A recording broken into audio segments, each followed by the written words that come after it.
پیارے نبی صلی اللہ علیہ وسلم فرماتے ہیں کسی کی عزت پہ حملہ کرنا کتنا بڑا گناہ ہے. حیرت ہے، مال، کوئی کسی کے مال پہ حملہ کرے دنیا اسے ڈاکو کہتی ہے، اور عزت پہ حملہ کرنے والے کو ڈاکو نہیں کہتی، جبکہ ڈاکو کا لقب سب سے زیادہ اس کو دینا چاہیے. مال سے زیادہ اہم عزت ہے. مال پہ حملہ کرنے والا ڈاکو ہے کہ وہ مال پہ ڈاکہ ڈال رہا ہے. ناحق کسی کی عزت پہ حملہ کرنے والا بھی ویسے ہی ڈاکو ہے، کیونکہ وہ اس عزت کو پامال کر رہا ہے جو مال سے زیادہ محترم ہے. آپ صلی اللہ علیہ وسلم نے کہا ان ارب الربا استطالۃ الرجل فی عرض اخیہ. آپ صلی اللہ علیہ وسلم فرماتے ہیں کہ اس دنیا میں زیادتی کی سب سے بڑی شکل یہ ہے، ظلم کی سب سے بڑی شکل یہ ہے کہ کوئی آدمی اپنے مسلمان بھائی کی عزت و آبرو پہ حملہ کرتے ہوئے اپنی زبان کو آزاد چھوڑ دے. بولے جا رہا ہے، بولے جا رہا ہے، بولے جا رہا ہے، اور ایک ایک جملہ تیر و نشتر کی طرح چبھ رہا ہے. ایک ایک جملے میں توہین ہے، تذلیل ہے، تحقیر ہے، اب بولے جا رہا ہے. پیارے نبی کہتے ہیں یہ زیادتی اور ظلم کی زمین پہ سب سے بڑی شکل. اس لیے بھائیوں، زبان چلاتے ہوئے، زبان بولتے ہوئے کیا ہم کہنے جا رہے ہیں؟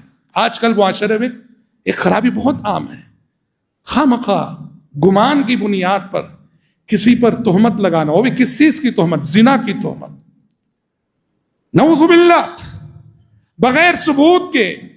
محض کچھ شبہات ہیں، کچھ قرائن ہیں.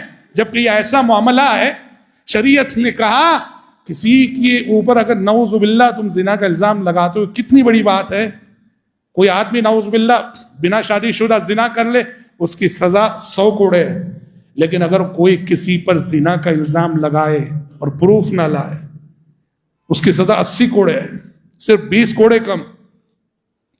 بلکہ ہم کہہ سکتے ہیں زنا کرنے والے سے بڑھ کر کسی پر زنا کی تہمت لگانے والے کی سزا اسلام میں بڑی ہے. زنا کرنے والے کی سزا کیا ہے؟ 100 کوڑے اگر شادی نہیں ہوئی ہے.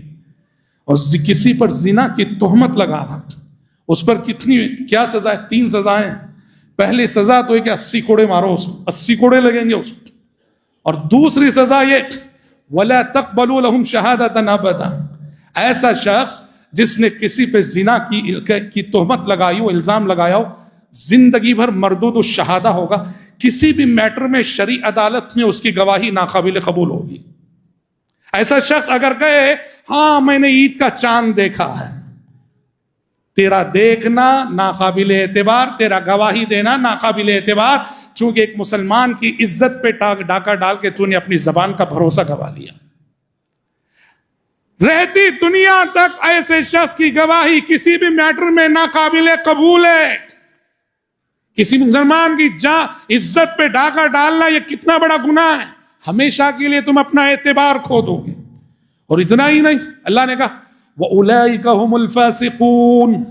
ایسے شخص کا نام اللہ کے پاس فاسقوں کی فہرست میں ہوگا، اس کے اولیاء کی فہرست میں نہیں، صالحین کی فہرست میں نہیں. ایسے شخص کا نام فاسق بندوں کی فہرست میں ہوگا جو فاسق ہیں، فاجر ہیں، گنہگار ہیں. حضرت عمر کے زمانے میں ایسا ہی ایک مسئلہ پیش آیا تھا. 3 افراد نے گواہی دے دی، ہاں ہم نے فلاں کو زنا کرتے ہوئے دیکھا. اس بات ایک زنا کے لیے 4 گواہیاں چاہیے کم سے کم. 3 افراد 4 گواہیاں نہیں ہیں تو خاموش اپنی جگہ رہنا. 3 لوگ گواہی دے دیے حضرت عمر کے پاس جا کے، ہم نے دیکھا ہے، اور ان کے پاس کوئی چوتھا گواہ نہیں تھا. حضرت عمر نے کہا 2 باتوں میں سے ایک بات، یا تو چوتھا گواہ لاؤ، ہم اس پہ زنا کی سزا نافذ کریں گے، نہیں تو تم تینوں کو تہمت القذف 80 کوڑے میں لگاؤں گا. چوتھا گواہ انہیں ملا نہیں تو حضرت عمر نے ان تینوں کو 80 کوڑے لگائے.